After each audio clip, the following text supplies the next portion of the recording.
All right, and here we are. My name is Joe K. This is Soulection Radio. We got the man of the hour, fresh off the Sound of Tomorrow Novo show in Los Angeles. Dave B, representing Seattle. What's good? How you doing, man? Yo, man, really happy to have you here. Thank you. We connected about 2-3 months ago and had a great conversation. And even in those 2 or 3 months, the projects dropped tomorrow, out right now, worldwide. And I just already knew that you were gonna just be bringing that heat, man. And here we are. So, what's good?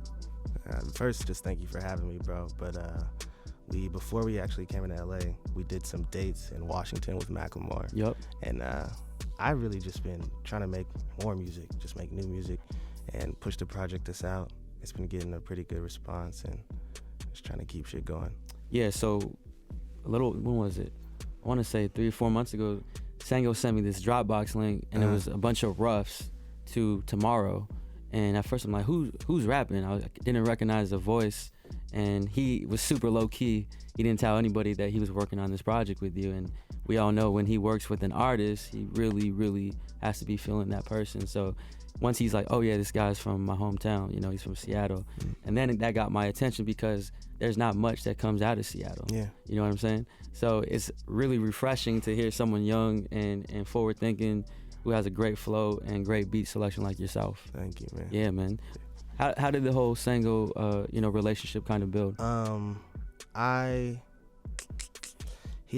My manager, same actually, his friend, he has a roommate in New York that actually grew up with Kai, and I guess they had been telling him about me for years, but it just didn't happen. And then after I did this EP Punch Drunk, last October or something, he just DM'd me a week or so after, and was like, I like this.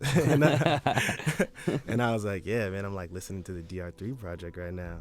And it was crazy. And then a day or two later, he came over and was playing beats for me. Wow. And we were just putting together this project. What was the process did you guys create in the same room, or did he just kind of just send beats over and you kind of record on your own? Yeah, initially he came with just a bunch of beats, and I just picked the ones I liked. And then once I started recording over the beats and it was starting to turn into something, we would just get together and kind of make edits. He changed a lot of the beats that I initially rapped on, became something entirely different. That must feel really good to just get, Sango's an incredible producer. And just to get a whole batch of just unreleased. Surreal, bro. Yeah, I was at my mom's house. I'm like, this guy really in the basement of my mom's house playing me all these beats. It's it's crazy. You mentioned Punch Drunk. That was your first project, yeah? And it had a production on it by Jake One, right? And that was Leaves, right? Actually, let's take a quick break and get to the music. Try to inform some people, who you are, where you started. So let's get into Leaves right now. Kick it right back to the music here on Soulection Radio with Dave B. Keep it locked. And you just heard Leaves. That was Dave B. That was your first project, and that was produced by Jake One. Yeah. Talk about that relationship, man. That guy's produced some heat for some very important people. Yeah, he's from Seattle too. Seattle's it's a real close community type of city. Everybody kind of knows each other and knows of each other. And I have my homie John that I work with. He is close friends with Jake, and so him and Sam would be pushing my shit to Jake or whatever. And then he actually has a studio in Belltown in Seattle, and I used to just go there, just chill there, because we had an art space upstairs where we would throw parties and do whatever. But his studio was under the space, so I was like, well, since I'm here, might as well just go down there and show my face. And then after just being one of those kids that were just in the studio, I ended up getting beats in my email and just recording to this shit. That's amazing. Yeah. And then you also talked about how you were on tour with Macklemore. How was that whole experience, man? It was, that's my first little tour experience, and it was really dope. It was really interesting because he has such a wide draw. His demographic is crazy. It's a 6-year-old right here, somebody's grandma over there. It was dope though to be able to When you performed, did you have to keep it cool and keep it clean, or how did you adapt to? I was like, man, I'm gonna do the show. You're gonna do what you do. How I want to do it. I was I could go out there and censor myself, but that's I wouldn't feel right about that. What's that feeling like when you have to perform and earn someone's, I guess, attention and respect for a crowd that most likely doesn't know who you are? Yeah, it's I mean, I've been doing it for a while. Like most crowds I get in front of, like at this stage, they don't really know who I am, but I'm like confident. I'm well rehearsed. Like, you know, I feel good about it. That is definitely one of your strengths. You know, one thing that I loved when you played with us the other night, in front of, what was it, 1900 people at the Novo. First of all, that was crazy. I mean, we were walking up and the billboard, you know, Staples Center, you know, Cove, I think big time, you know, and just to see our names, you know, on the marquee, it was insane to see that. But what I loved about your voice, is just the clarity, man. When you rap and when you sing, there's just a lot of clarity to it, and I'm really big on that. You know, you could understand what you're saying, you have a good flow, and then the way you harmonize and everything, I think that really sets you apart. You know what I mean? Because there is a vibe for some people, for some MCs or vocalists. You don't know what they're saying, but it's just a vibe, you know. But if you have a vibe and we know what you're saying, I feel like the lyrics and the music connects to the people more. So you sounded crazy live. I was like, damn, is this the actual song, or is this homie? But how did that feel, man? That was incredible, bro. Like, thank you for letting me perform. That was crazy, and it was beautiful to be in front of people that are just like willing to just receive whatever's going on up there. Because I had just done 8 shows in front of like a whole different type of crowd. So that was just it was refreshing. The venue was beautiful. Like, I got to meet a bunch of people. Like Genuine was there. Yo, Genuine came out, man. That was crazy. That was special. I just seen him sitting in the corner. I was like, who is this guy, man? Who is this dude? Yeah, and it's just Genuine, just chilling all casually. It was wild. Looking like an uncle, huh?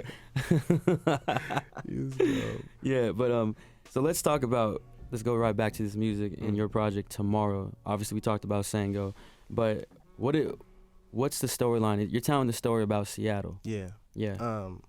That's the thing. Like, in Seattle, it's a bunch of people. They make music for Seattle. There's nothing wrong with making music. Like, I'm very proud of where I come from, but I feel like there's a way to do that where we don't have to be like Seattle till I die. Like, nobody want to hear that. But I just took my own narrative. Like, what am I going through? What's happening right now in this city, and how can I kind of paint this picture so people really know about this place?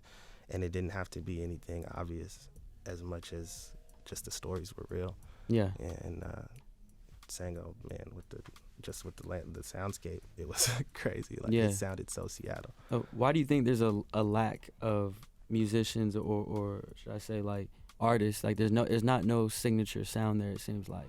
You know, why is that? I'm not really sure. Like, when I think about like Seattle music, I think of like this mix between like something from New York and something from like the Bay. The Bay. Yeah. Like, that's what I think about. But like, I don't really know. I feel like in Seattle, it's a real like small, not like hella small, but it's like a real small, like just like tight knit community. Yeah. But I feel like when I go to other cities, it seems like there's so much going on for artists to like connect and just be in the same room. Yeah. Whereas in like Seattle, it's so chill that even if that does happen, niggas ain't trying to go. Like, you know, like everybody's kind of like doing their own thing. So no one, like, we're not really like coming together to make this huge thing happen. Well, which is a good thing that Sango moved back to Seattle, and then now you're there. And I guess that puts you in a good position, because if no one else is really gonna step up, it's your time pretty much. Yeah. That's what I take from it. Yeah, I think that's what like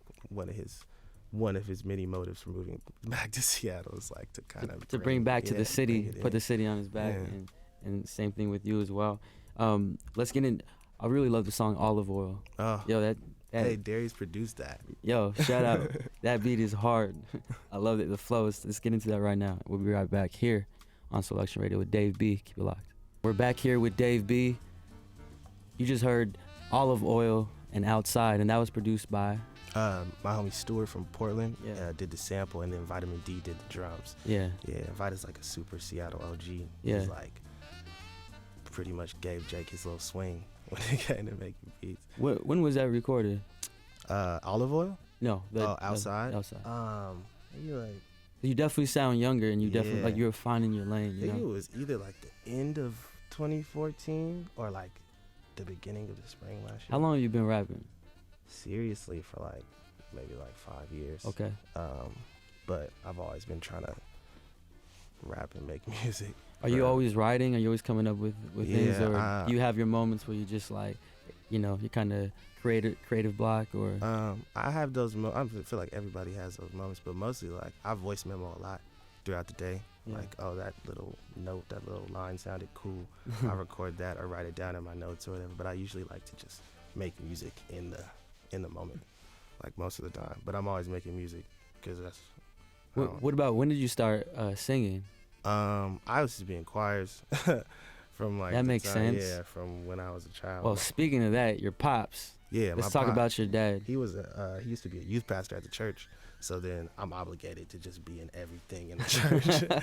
Like, son, go play this for me, boy. Yeah. So there was that, and then he hosts a gospel show in Seattle. Wow, like a radio show. Yeah.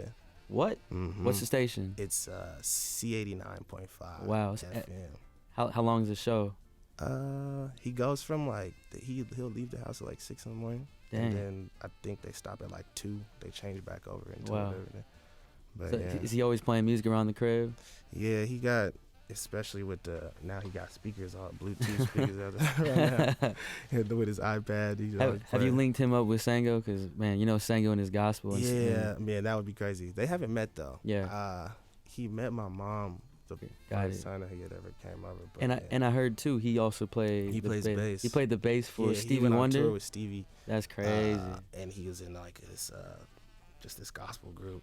And they were opening up for like Diana Ross and someone. That's crazy. Like, he's dope. What do they think about your music? Is your family really supportive of what you do? They as long as I'm not hurting nobody, like they're pretty. But I mean, you make good music and it's soulful and it's conscious, it's balanced. So I don't see why your family wouldn't support it. Yeah, it's not like you're like making some other kind of records. Yeah, it could be crazy. Yeah. Yeah, my mom's definitely like my biggest fan. She like drove hella far in Washington to come see our last little show on the tour. Man, I wish she was there on Saturday. That would have been crazy. Dang, it's all good. Next time, see, you gotta put it in the budget. Fly moms out. One of y'all can stay back, but mom gotta go. I'm just kidding. But no, we definitely gotta get her out for a show. Same thing with Pops. What's cool about tomorrow is that I think it's like another example of how artists are really taking their music, owning it, what I'm saying? Like, you guys self-released it, you and Sango. Yeah. There was no major label behind it, no label at all, right? It's just through you guys. And with the strength of your networks and your both, management teams and creative teams, you guys did that, straight, all with no budget. Yeah. Talk about that. I think that's what our generation is doing right now. Like, we're kind of just taking it back. Like, I like all the shit I like is like because it feels so organic. Like, it feels like, man, you didn't really have to try to be too much or like get too many factors involved to make this product. Like, that's like the way I like to work. I just like, Darius, come over, or or I'm gonna go to Kai's or whatever, and let's just sit there and make this happen for real instead of like having it be too much, because then it just doesn't make the product feel like anything. Yeah. Did you have trouble deciding if you wanted to make it just an internet free download or put it on this, put it out on iTunes, Apple Music? And yeah, I used to be like, music should be free. I see water. Me too. But it's like, nah, man, we worked hard on this. Yeah. Like, this is worth something, and we have to let people know. Well, the way I see it too is because I used to think like that too, because we come from the SoundCloud era, so it's like, nah, I want it free. How am I gonna make it free and then sell it? It makes no sense. But the reality is, everyone's a curator now. Everyone loves to make playlists. Everyone is a DJ. Everyone likes to just make their own vibe every single day and share with their friends. So the reality is, not everyone's a digger on SoundCloud, or not everyone knows how to find music like that. So there's a lot of people who rely on the other services to find those playlists or those songs. So to me, it's just about making your music available everywhere. Because everyone has a different preference. My common sense isn't yours, vice versa. So that's the way. Because it took me a while to get that. I'm like, dang, we could have made a lot of bread off of just putting the music out. Those opportunities. Exactly. Yeah. And I also read something really dope that you were talking about your take on major labels and why. I read something about how you said you're in no rush to sign to a major, and you didn't want to go up to a 55th floor of a building, of whatever major, so they could tell you that the single ain't working. Right. Elaborate on that more. And we went up 50-something floors. And dude was on his phone, in and out the meeting and everything. I'm like, bro, imagine if I signed here. And we walked up here, and that was the meeting. And like, nigga, this single's not gonna work. Walks out on his phone to go talk to somebody, came back. It's just like, you don't feel like, people are really taking care of you. And sometimes too, don't you hate sometimes, and it's interesting for me because, I am an A&R as well, and like, I'm always digging for music, but I don't like the whole A&R talk or industry talk. Right. Like there's certain terminology and certain keywords that little buzzwords that someone like, oh, this is a hot record. This is like, you got to make a hit. I don't like that. Singles and everything. I'm like, I really don't. I don't like that, man. I just like to keep it real. And if I'm gonna invite you over to my office or my place, like we're gonna really talk about music, and I want you to play me stuff, and we're gonna vibe. Let's have a drink or whatever it is that you like to do. I think sometimes people up on that level, they're like disconnected, but and that's why I think it's important that people like Chance and et cetera are really like taking it back. It's up to us, man. Have to. You know what I'm saying? So I look forward to the next move. What's next for you? I'm like always recording hella music. We've made like a bunch of songs since the project, and even before that, we still think about using. I want to make like a real album that I produce with all my homies, and it's kind of coming together. But I want to work on it so hard that I don't even know what it is. Yeah, that's real. And then I heard lastly you have a show coming up November. Yeah, November 12th in Seattle. Hometown, homecoming show. It's gonna be crazy. Oh, Tiffany Goucher is gonna actually help me. Weren't we talking about her in the car that one time? Yeah. But you already were on her already. Yeah, I'd known like 2-3 songs of hers. Nice. Yeah, she's amazing, man. She has a voice it's powerful. She reminds me of like almost like a Jasmine Sullivan, like where it comes from when she sings. It's like unreal. Yeah, great writer. And man, I'm just really thankful again to have you here. I think this is really, I wanted to get you in here, get you on that show. When I gave you that call about a month or two, I'm like, yo, you down to do this show? I was really happy, man. And I think this is a start of many, many things. So I hope beyond the radio show, beyond live shows, events, whatever, we could actually continue to build, because we have a whole arsenal of music and sound. Even the stuff I was playing you earlier, it's just some stuff it's just sitting on my laptop, Wow. So I love to just pass over the music. So yeah, man, thank you again for coming through. Thank you for having me. And before we head out, I always like to have my guests, if it feels right, perform a few joints, a little stripped down version. What's you down for that? I'm down for that. What songs you gonna do for us? I could do Zoning. It's like the title track on tomorrow. Yeah. And then we're gonna do like an untitled joint. Okay. Like one of those joints that we've been working on. Yeah. Nice. Selection Black Label. A Black Label is basically it's a new record, new joint. So let's get into that right now. Yeah. Here with Dave B, man. Thank you, my guy. Thank you so much. All right, bro. we are signing out. Music.